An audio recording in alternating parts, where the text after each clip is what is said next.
사람에게 축복하겠습니다. 성령 충만하십시오. 한 번 더 축복하겠습니다. 말씀 또한 충만하십시오. 아멘. 성령과 말씀이 충만한 하늘 공동체 되시기를 기도합니다. 인생의 기념비적 사건이 있습니까?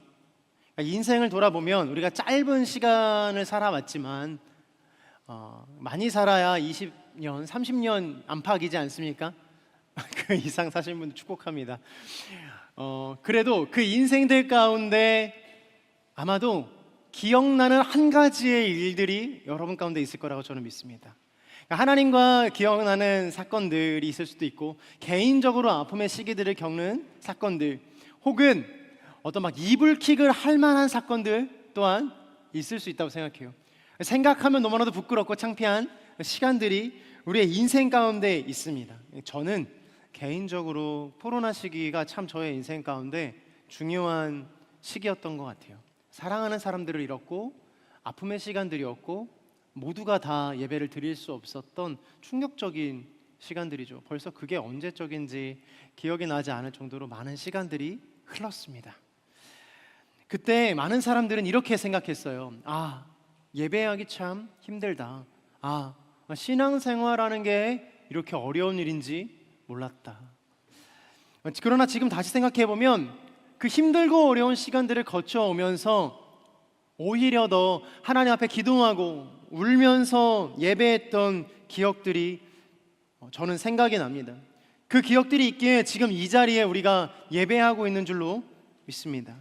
또한 그러한 시간들이 믿음의 양분이 되어 우리가 하나님 앞에 거하게 된 것이죠. 그런 아픔의 시간들과 내 인생의 중요한 시간들, 기념비적 시간들이 있었기 때문에 우리는 하나님과의 추억들을 쌓을 수 있고 기억할 수 있는 거예요. 저는 개인적으로 여러분 이렇게 축복하고 싶어요. 하나님과 많은 우정을 쌓으시기를 바랍니다. 아멘이세요? 제가 하늘 공동체에 자주 이야기한 것도 있겠지만 하나님과 우정을 쌓는다라는 그 개념이 좀 애매모호할 수는 있어요. 왜냐하면 하나님은 신이시잖아요. 신과 우정을 쌓는다라는 개념이 잘 와닿지 않을 수 있습니다. 그러나 이렇게 한번 생각해 보세요. 여러분 하나님에게 삐진 적 있어요? 없어요? 네, 있습니다. 저도 있거든요. 하나님에게 서운한 적이 있습니까? 없습니까? 있습니다. 표현하지 않고 알지 못하지만 하나님 왜 내 기도에 응답하지 않으실까? 하나님 왜 나에게는 여전히 이런 슬픔과 아픔의 시간들을 허락하실까? 너무나도 답답하고 너무나도 어렵습니다 주님 하면서 오늘은 예배드리지 않을래, 오늘은 기도하지 않을래, 오늘은 그냥 내가 원하는 거 할래. 그러한 시간들을 지나면서 하나님과 미운정 고운정 다 드는 거예요. 그게 하나님과 맺은 사랑의 언약이자 우정의 언약인 것이에요. 내가 미워해도 나는 하나님이 정말로 필요하구나. 내가 연약해질면 질수록 하나님이 나의 인생 가운데 절대적으로 필요하다라는 것을 느끼고 확신하는 사건들이죠. 오늘 이스라엘 백성들도 그런 신앙의 영역에서 소중한 징표들을 길갈이라는 곳에 세웠습니다. 3절의 말씀을 함께 볼까요? 3절입니다. 시작. 그들에게 명령하여라. 너희는 요단강 한복판에 제사장이 서 있던 곳에서 돌 12개를 갖고 너희가 오늘 밤 묵을 곳에 두라고 하여라. 옆 사람에게 한번 믿음으로 선포할까요? 예수 믿느라 수고 많으십니다. 한 번 더 믿음의 고백으로 하겠습니다. 이렇게 치실 수 있는, 약간 이렇게 터치할 수 있는 관계, 남녀 안 돼요. 터치할 수 있는 관계가 있다면 이렇게 한번 격려하면서 너 예수 믿느라 수고 많다. 맞아요. 예수님 믿는 게 녹록치가 않습니다. 쉽지가 않습니다. 수고를 해야 되는 것이에요. 이게 자동적으로 예수님 믿는 게 되면 얼마나 좋겠지만 그렇지 않다라는 거예요. 수고와 헌신이 반드시 따라오는 거예요. 그러나 기억은 수고와 노력의 흔적을 남겨요. 기억에는 이 수고와 흔적의 수고와 노력의 흔적들이 남는다는 것입니다. 이스라엘 백성들은 우여곡절 끝에 요단강 건너기를 마쳐요. 그런데 여러분도 알다시피 우리가 나눴듯이 요단강은 어떤 강이었습니까? 범람하는 강이었죠. 물이 콸콸콸 넘쳐 범람하는 강이었어요. 언제 그 물이 넘쳐서 내가 자고 있는 유숙하는 곳을 덮칠지 모르는 그런 강이었어요. 그래서 요단을 건너는 내내 마음 한켠에는 이들 마음 가운데는 불안함이 존재했다는 것입니다.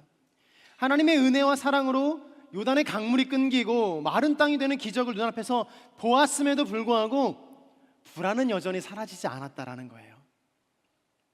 인간의 불안의 요소는, 여러분 잘 들어주세요, 영원히 잠재울 수 없습니다. 나는 불안하지 않아요 하는 분 혹시 계세요? 손 한번 이렇게 들어보시겠어요? 난 불안하지 않습니다. 좀 들기 좀 그런가요? 아니죠? 불안하지 않으면 오히려 더 정신적으로 피폐한 거일 수도 있어요. 오히려 그것 또한 문제가 돼요.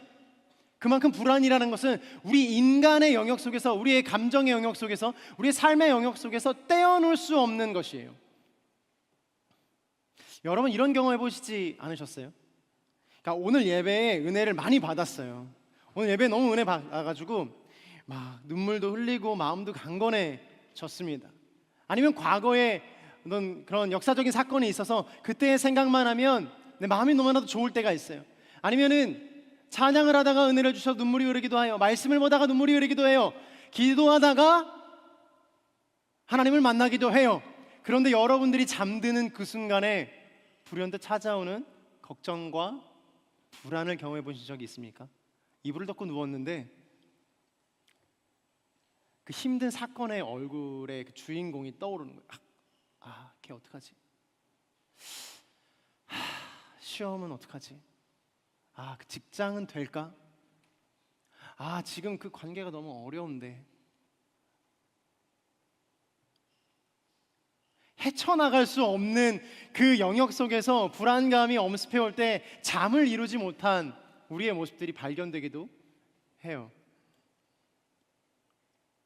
회사에 출근하는 분들은 직장 상사의 얼굴이 떠오르기도 할 겁니다. 여전히 나의 삶의 문제 속에서 재정의 문제가, 관계의 문제가 우리의 삶의 영역 속을 가로막고 있다라는 거예요. 압도적인 은혜를 경험하는 순간에도 여전히 나의 인생 가운데, 나의 마음 가운데 불안이 있다라는 사실이에요. 그렇다면 압도적인 은혜를 경험하더라도 여전히 불안과 걱정이 내 마음 가운데 있다면 이 은혜는 아무런 의미가 없는 것인가, 헛된 것인가 의문이 들 수도 있을 것 같습니다. 하나님은 그럼 나의 마음 가운데 평안을 주실 수 없는 분인가? 내가 아무리 하나님 앞에 예배하고 기도하더라도 나의 무너진 마음은 회복할 수 없는 것인가 의심이 들 수 있습니다. 미국의 카톨릭 사제 출신이자 작가인 브레넌 매닝이라는 사람이 있습니다. 이 사람의 인생에는 특이한 이력이 한 가지가 있는데 한국 전쟁 참전 용사라는 거예요. 전쟁 중에 하나님을 만났는지 이 사람이 갑자기 프란시스코 수도회에 들어가서 천주교 사제가 됩니다. 하나님을 뜨겁게 만난 것이죠. 근데 안타깝게도 이 사람의 이 사역이나 이 마음이 오래가지 못해요. 사역 중에 이 사람은 알코올 중독자가 되고 사역을 포기해야만 했고 반복되는 실패 여정을 걸을 수밖에 없었어요. 결국 사제직을 내려놓고 한참을 방황하게 됩니다. 인생에 다시 떠도는 여정 속에 거하게 되는 거예요.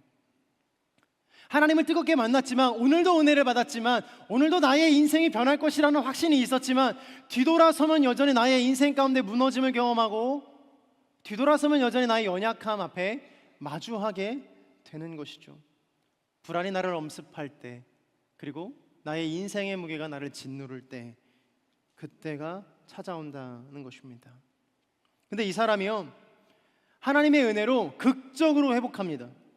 그래서 치유와 그 은혜를 많은 사람들에게 전했는데, 개신교와 천주교를 넘나들며 하나님의 은혜와의 사랑들을 여기저기에 전파하기 시작해요.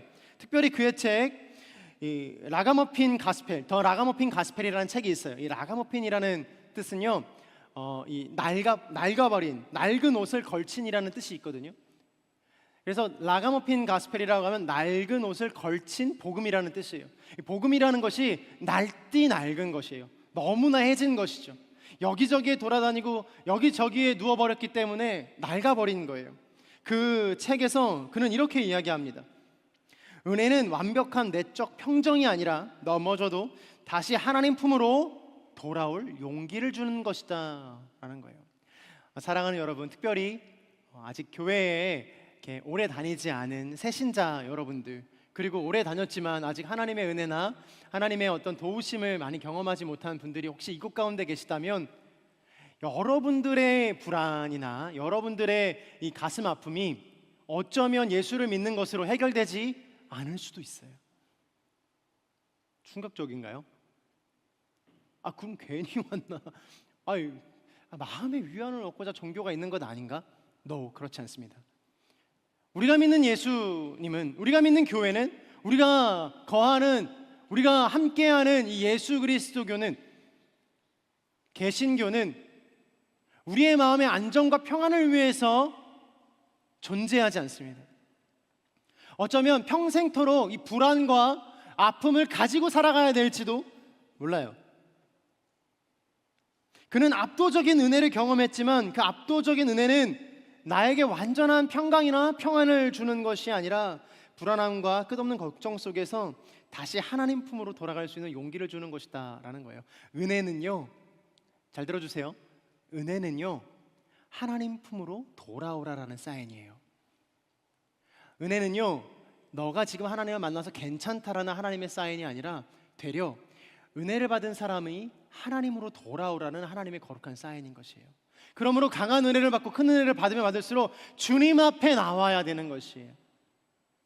은혜를 받고 다시금 돌아서서 하나님과 멀리 떨어지지 않게 되기를 축복합니다. 오늘 이만큼이면 됐어, 충분해, 눈물 흘렸으니까 오늘 예배는 성공한 거야. 한 가지라도 내 마음 가운데 적은 것이 있으니, 한 가지라도 내 마음 가운데 새긴 것이 있으니 나는 만족해 라는 것이 아니라요, 그 눈물과 그 한 가지 때문에 다시 하나님께로 돌아가기를 결단해야 된다는 것이에요. C.S. 루이스는요, 고통의 문제에서 이렇게 이야기합니다. 하나님의 은혜는 우리의 고통과 두려움을 완전히 없애는 마법이 아니라 그 가운데서도 그분을 신뢰하도록 만드는 힘이다. 두려움과 고통 속에서 하나님을 신뢰하도록 만드는 힘이라는 거예요. 얼마나 역설적입니까? 내가 두려워서 아무것도 할 수 없고 두려워서 주님을 떠나려고 노력했지만 오히려 그것으로 말미암아 하나님을 신뢰할 수 있는 힘을 얻는 것이에요. 사랑하는 여러분, 하나님 앞에서 훈련받고 예수님과 동행하며 성령의 감동으로 살아가는 삶일지라도,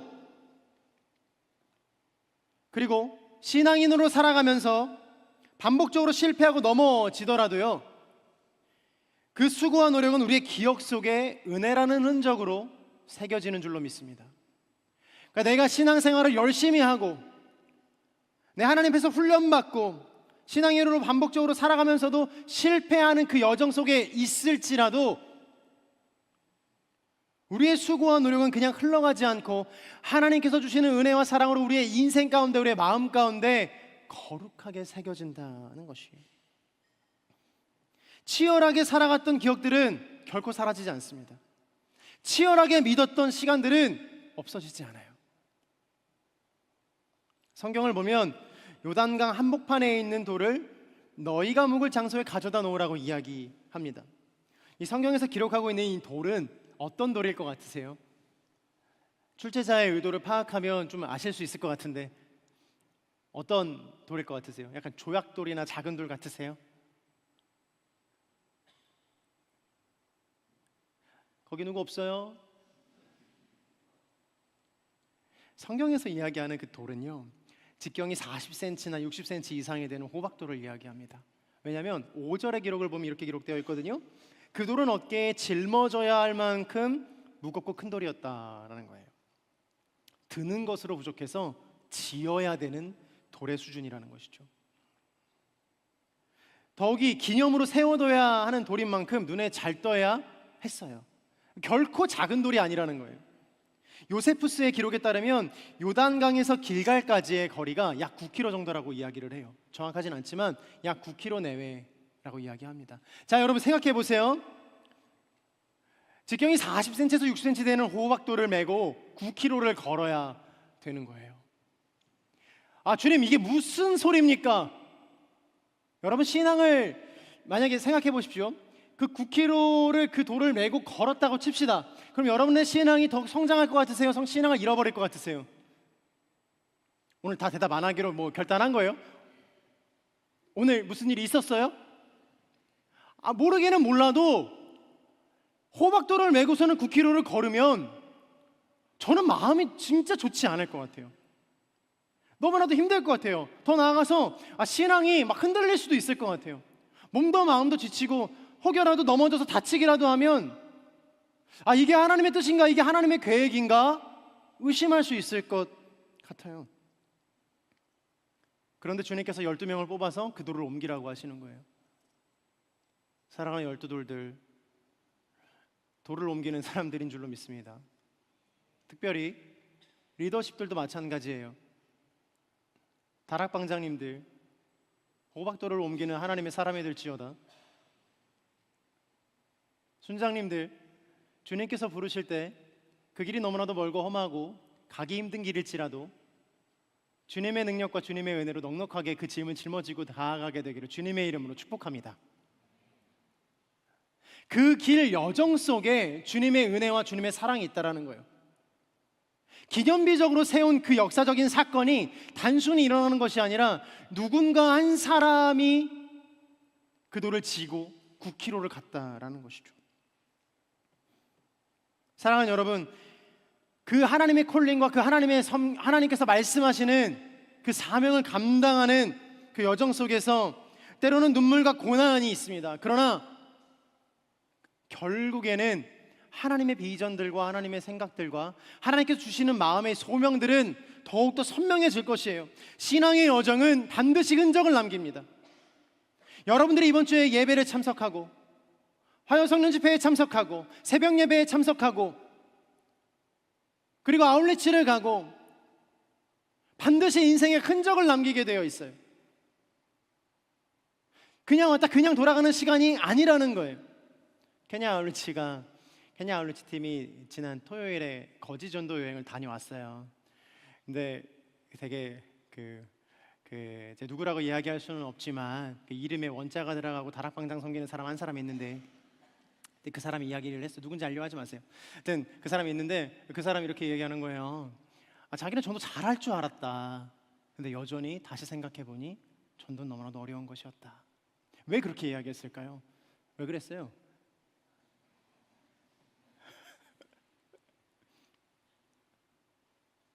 그러나 제가 분명하게 확신하는 건 그 이름 속에 원자 들어가는 사람의 인생 속에는 하나님께서 새겨주신 마음의 확신과 계획들이 있다는 거예요. 그분뿐만이겠습니까? 다녀온 모든 사람들의 인생들 속에 그 계획들 속에 하나님께서 말씀하시는 인생의 계획들, 하나님이 말씀하시는 순간들이 선명하게 새겨졌다는 거예요. 할렐루야. 의자가 부러졌죠. 안 다쳤어요? 괜찮아요? 네. 의자가 좀 약해요. 선명하게 새겨주셨겠네요.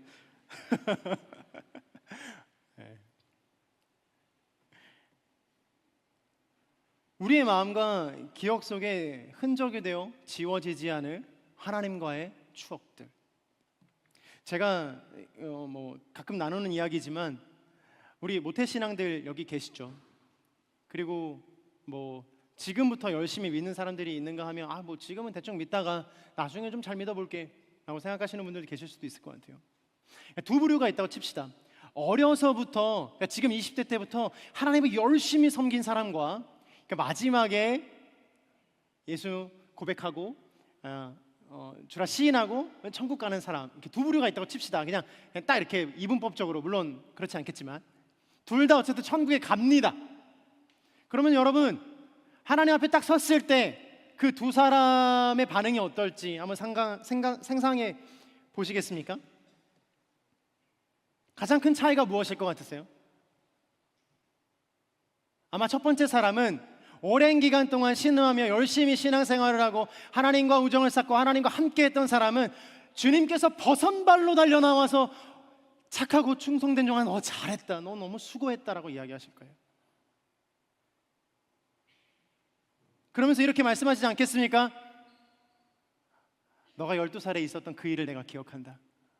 너가 20살에 있었던 그 일을 내가 기억한다. 너가 직장 생활하는 그 30살의 그 어려웠던 시절들 내가 너와 함께 했었다. 제가 하나님께 물어볼 수 있겠죠. 하나님, 왜 그때는 응답하지 않으셨습니까? 왜 하나님 그때는 아무런 말씀도 없으셨습니까? 이제 대답 좀 해보십시오. 후자는 어떨까요? 예수님 처음 뵙겠습니다. 천국에 들어오게 해주셔서 너무 감사합니다. 잘 오셨습니다 하시겠죠. 물론 제가 상상 속에서 지어낸 이야기이지만 저는 우리의 인생을 기억하시고 우리와 함께 하시는 하나님께서 우리의 모든 기도들과 우리의 모든 신앙의 여정들을 확실하게 그의 마음 가운데 알고 계시며 기억하시며 또한 우리의 마음 가운데 하나님의 사랑과 하나님의 계획들을 새겨주시는 줄로 믿습니다. 그러한 사람들은, 그런 하나님과의 맺은 언약들을 기억하는 하나님의 사람들은 분명하게 나아가야 할 방향들을 설정하게 됩니다. 오늘 본문 6절과 7절의 말씀 함께 보겠습니다. 6절과 7절입니다. 시작.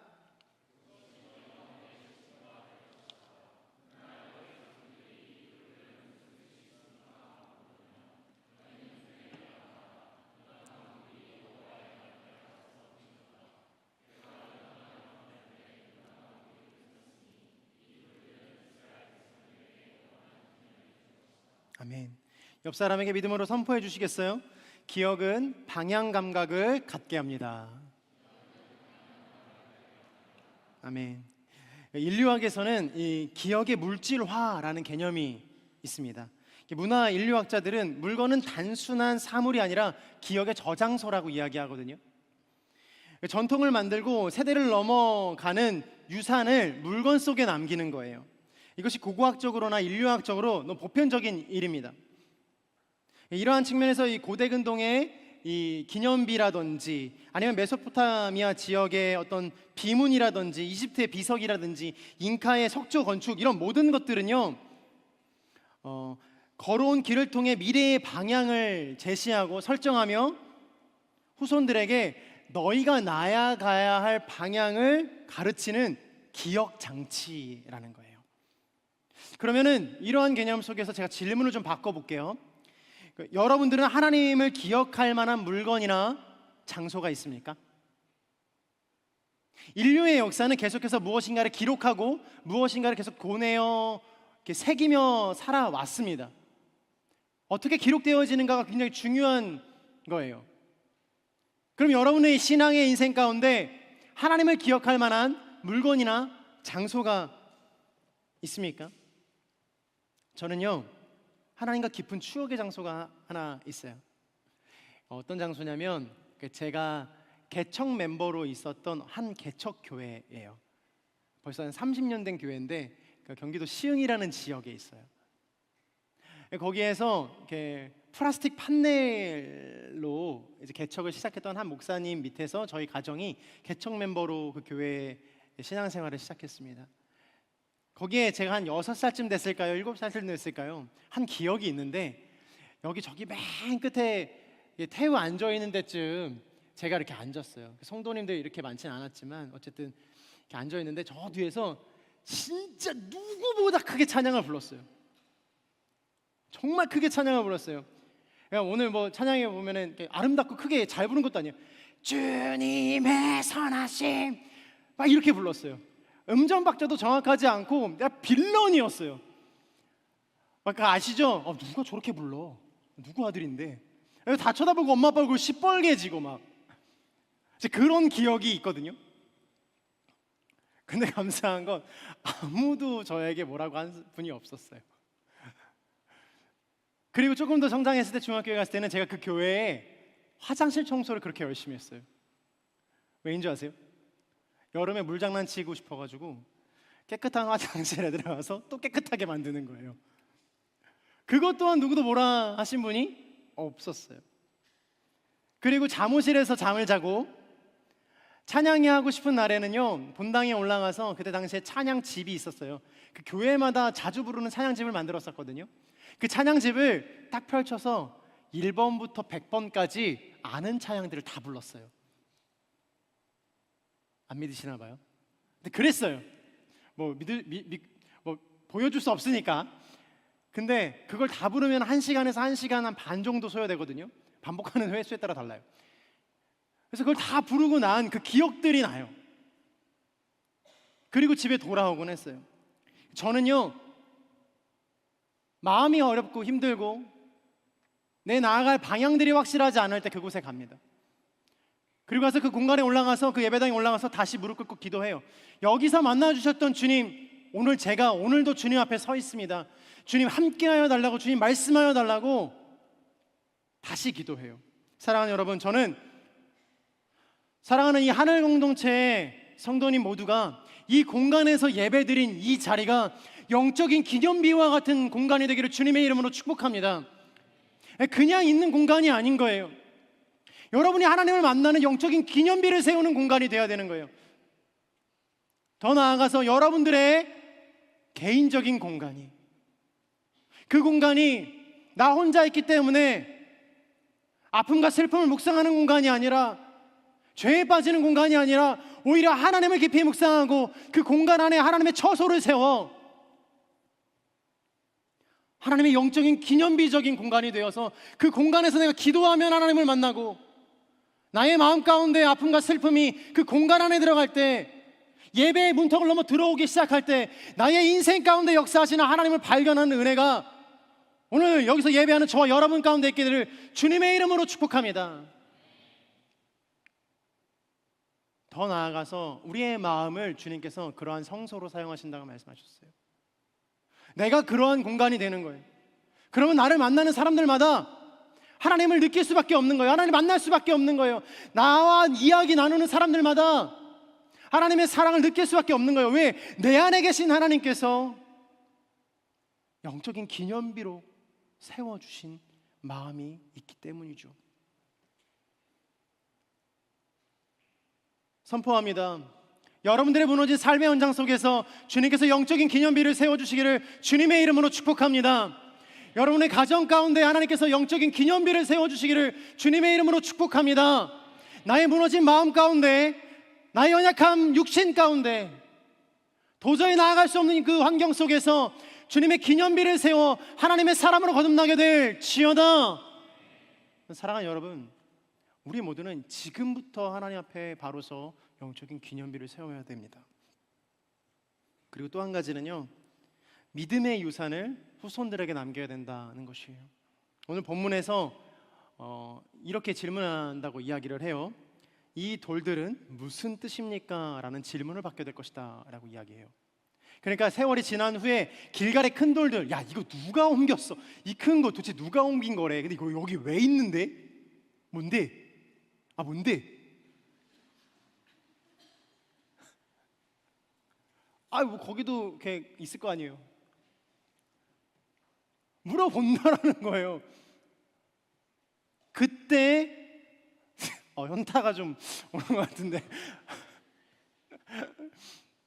그때 대답할 수 있어야 된다라는 거예요. 그때 훗날 내가 여러분들 그리고 내가 내 자녀에게 부끄럽지 않은 신앙인이 된다는 마음을 가지고 살아가셔야 되는 것이에요. 사랑하는 여러분, 여러분들 가정을 꾸리지 않겠습니까? 할렐루야. 연애하게 되기를 주님의 이름으로 축복합니다. 하나님의 사람을 만날지어다. 주께서 예비하신 배우자를 만나게 될지어다. 혹시 내 마음 가운데 지금 사랑하는 사람이 있다면 그 사람도 동일한 마음을 주님께서 주실지어다. 아멘 하면 들킬까봐 아멘 안 했어요? 건강하게 만나고 건강하게 헤어지는 것은 좋은 일입니다.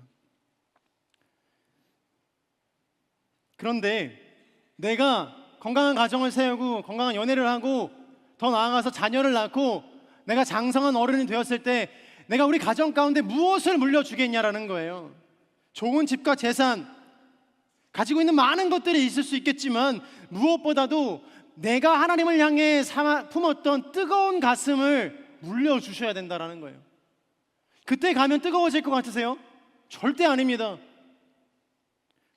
내가 뜨겁게 하나님을 섬겼던 흔적들이 나의 인생 가운데 있어서 나의 자식들이 나의 마음을 보고 하나님을 섬길 수 있도록 그것들을 보여줘야 된다는 거예요. 그때 가서 할 수 있을 것 같습니까? 그렇지 않습니다. 신앙의 훈련은, 신앙의 태도는 지금부터 쌓지 않으면 쉽게 쌓아지는 것이 아니에요.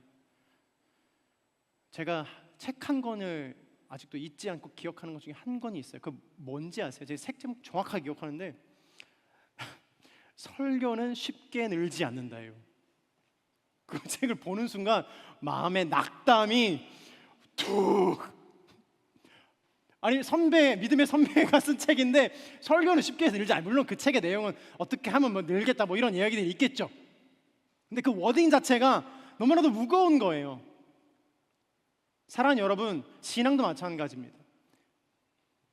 포기하지 마십시오. 내가 지금은 하나님 앞에 뜨겁지 않을지라도, 내가 지금은 무엇이라도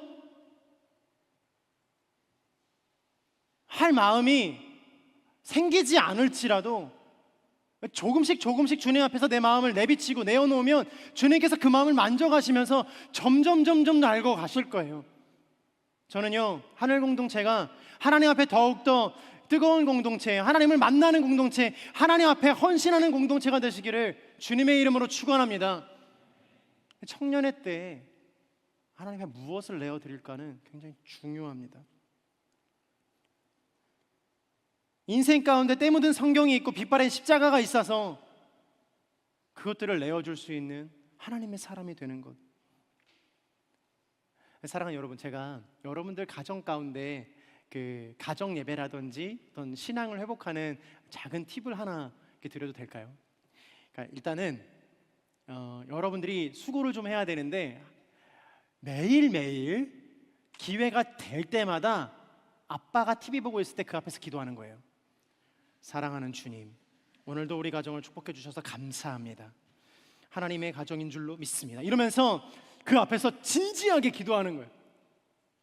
정말로요. 그리고 엄마가 밥상 이렇게 차려주시면 그 앞에서 기도하는 거예요. 사랑하는 주님, 우리 어머니, 우리 이 권사님께서 차려주신 이 밥을 감사히 먹겠습니다. 그래요. 기도하는 거예요. 이전에 안 했는데 무슨 소용이 있냐고요? 아니요. 그건 전혀 상관없는 이야기예요. 지금부터 그냥 하시면 되는 거예요. 그거를 딱 한 달만 해보세요. 그리고 나서 기회를 엿보다가 아버지가 기도 안 하는 순간에 아빠는 왜 기도 안 해? 엄마가 식사기도 안 하는 순간에 엄마는 권사님이 됐는데 왜 기도를 안 해? 라고 말하는 순간 그 다음날부터 아빠는 TV를 끄고 기도하실 거예요. 자녀에게 부끄럽고 싶은 어른은 없거든요. 사랑하는 여러분, 저는요, 여러분들의 가정의 변화와 여러분들의 가정의 복음화는 여러분들로부터 시작되는 줄로 믿습니다. 어렵지 않아요. 하나님께 헌신된 마음 한 가지, 내가 짧게 1분도 괜찮습니다. 제가 미쳤나 봐. 갑자기 기도를 하고 그래. 미친 거 맞죠? 그런 마음을 가지고 주님 앞에 나아가고 그런 마음을 가지고 하나님 앞에 예배하는 가정이 회복될 것이에요. 예배하는 세대가 줄어들고 예수 믿는 청년이 없다라고 말하는 이 시대 가운데 우리가 물려줘야 할 것은 믿음의 유산이에요. 지금부터 내가 믿음의 유산을 어떻게 물려줄 것인가? 사랑하는 고기수 여러분들의 그 믿음의 유산들을 여러분들 아랫기수들에게 어떻게 물려주실까를 고민하셔야 돼요. 나는 언제 나가지? 나가면 어딜 가지? 이제 그만 섬겨야겠다.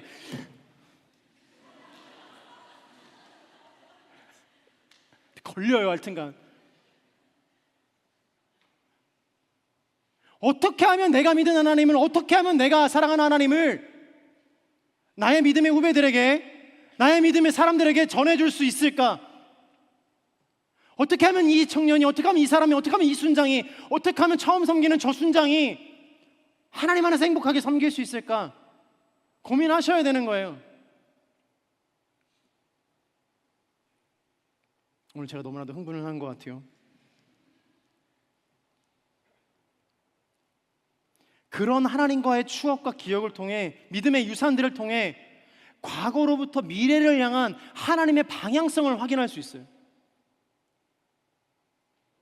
하나님과 신실하게 맺어온 그 시간들을 통하여서 내가 어디로 나아가야 되는지를 결정할 수 있다는 거예요. 여러분들, 신실이라는 말이 무엇인지 아십니까? 신실이라는 말은요, 단순히 올곧다라는 의미도 있지만 과거의 시간 속에서 말과 행동을 지켜 약속과 태도가 오늘날까지 변함없이 이어져 온 상태를 이야기합니다. 신실은요, 어떤 행동보다는 시간의 영역인 거예요. 야, 너 되게 신실하다라고 이야기하는 것은요, 이 사람의 행동이 계속 똑같다라는 것도 있겠지만 과거로부터 지금까지 변함없는 그 시간들을 의미한다라는 거예요. 그러므로 사랑하는 여러분, 주님 앞에서 예전처럼, 그리고 지금처럼 앞으로도 신실하게 되기를 주님의 이름으로 축복합니다. 하나님이 우리에게 신실하신 것처럼 하나님과의 기억은 우리를 신실한 사람으로 만들어요. 아, 내가 은혜를 입은 사람이었지. 아, 내가 죄인이었지. 아, 맞다. 하나님이 날 사랑하시지. 아, 맞다라는 찬양 알아요? 하나님이 날 참 사랑하시네. 하나님이 날 참 사랑하시네. 하나님이 날 참 사랑하시네. 하나님이 날 참 사랑하시네.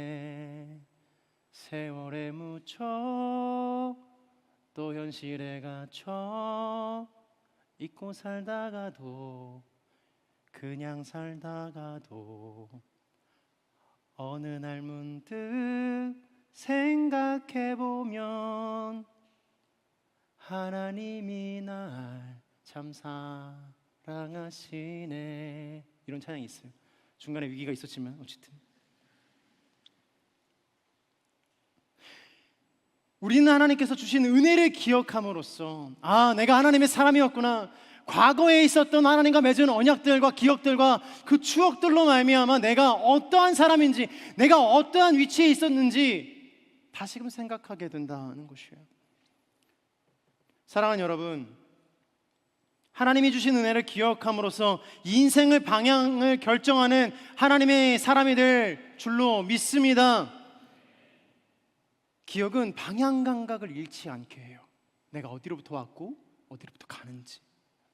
지금 예배하는 이 순간이 여러분 인생의 영적인 기념비가 되어 주신 은혜를 붙들고 미래를 향해 나아가는 주님의 사람이 될 지어다.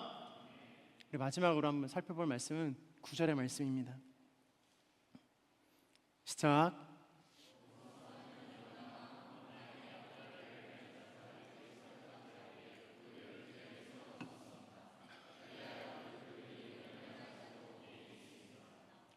가슴에 손을 얹고 한번 스스로에게 축복해 주시겠습니까?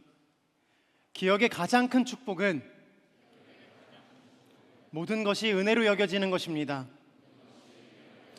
기억의 가장 큰 축복은 모든 것이 은혜로 여겨지는 것입니다.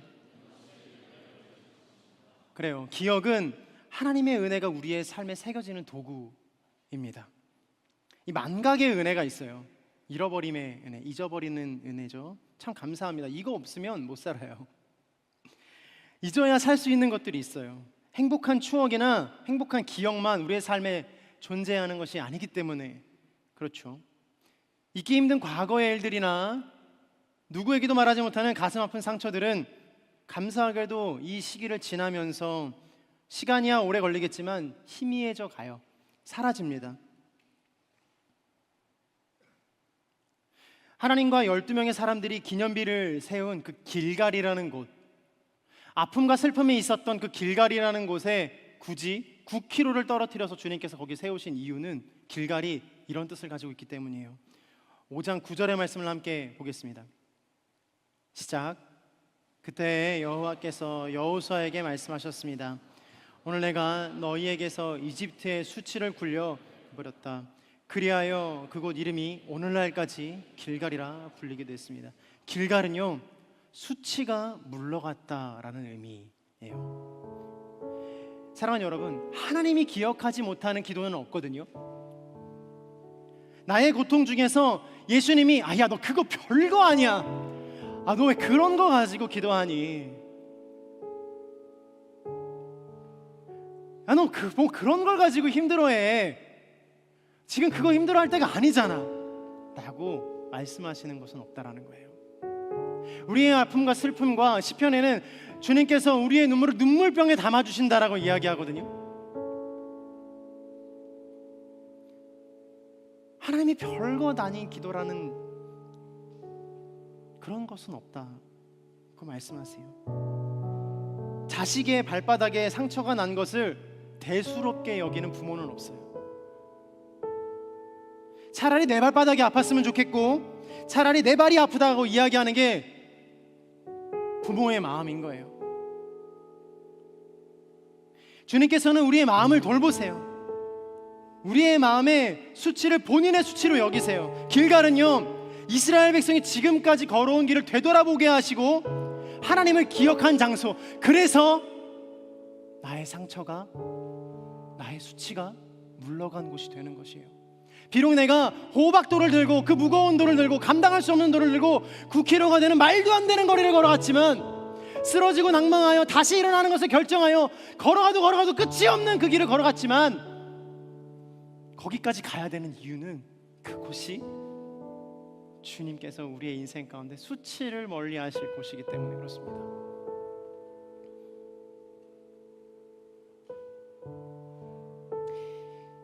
요단을 건넌 이스라엘 백성들의 마음 가운데는 여전히 불안이 있었어요.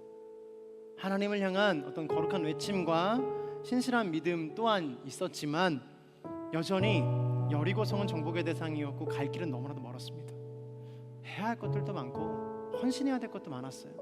끝나지 않고 숨이 차오르고, 요단은 좀 편하게 건너나 했더니 12명을 뽑아 그 돌을 넘기래요. 이제는 좀 쉬고 싶은데, 이제는 좀 그만하고 싶은데 주님께서 더한 일을 시키시는 거예요. 너 조금 더 해라, 너 조금만 더 가라, 너 조금만 더 예배하고 조금만 더 헌신해라, 너 조금만 더 하나님 더 사랑해라, 지금보다 조금만 더 하나님 더 만나면 안 되겠니? 지금보다 조금만 더 하나님과 가까워지면 안 되겠니? 자꾸 나의 등을 떠미시는 거예요.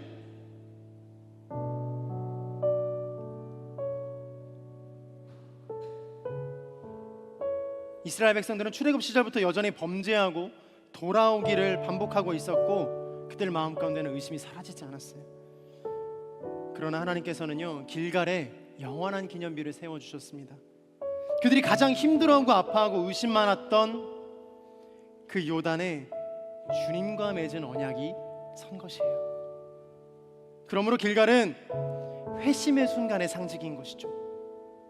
사랑하는 여러분, 섬김의 끝에, 그 지친 섬김의 끝에, 하나님을 향해 달려갔던 그 끝에 내가 이제는 그만해야겠다, 내가 이제는 그만 섬겨야겠다, 내가 이제는 하나님 믿는 거 그만해야겠다라고 이야기했던 그 끝에 주님께서는 영광스러운 비석을 준비하고 계세요.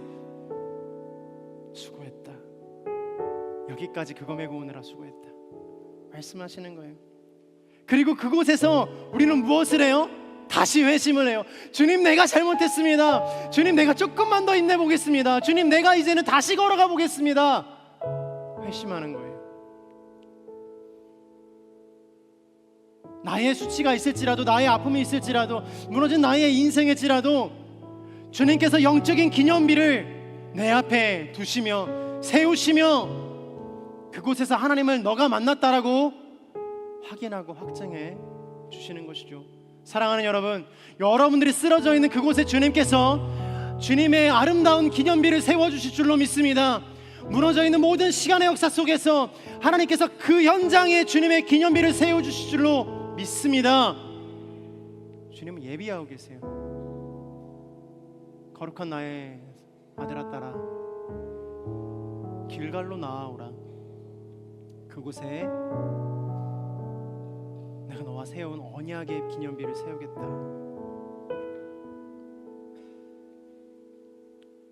주님과 만난 나의 옛삶은 그 요단의 깊은 곳에 매장되는 거예요. 그 불안도 그 요단의 깊은 곳에 매장되는 거예요. 부활의 권세로 모든 죄악의 수치가 물러가 새 역사가 시작되는 곳, 하나님의 백성으로 새로운 행군을 시작할 수 있는 곳, 그것이 바로 요단 그리고 길갈입니다. 그러므로 우리가 기억해야 될 것은 단순히 그 강을 건너게 하셨다라는 것도 중요하지만 그 강을 건너 부활의 권세로 모든 죄악과 수치를 물러가 새 역사를 쓰시는 주님을 길갈에서 만나야 돼요. 나의 돌을 지고 가는 거예요. 나의 아픔을 지고 9km 가는 거예요. 너무나도 험난한 길이 될 수도 있겠지만 여전히 그 길 가운데 주님과 맺은, 주님과 기억할 수 있는 거룩한 기억의 조각들, 흔적들이 우리의 인생들 가운데 새겨지는 것이죠. 사랑하는 여러분, 축복합니다. 우리의 인생의 저주가 길갈에 세운 기념비와 같이 사라지게 될 줄로 믿습니다.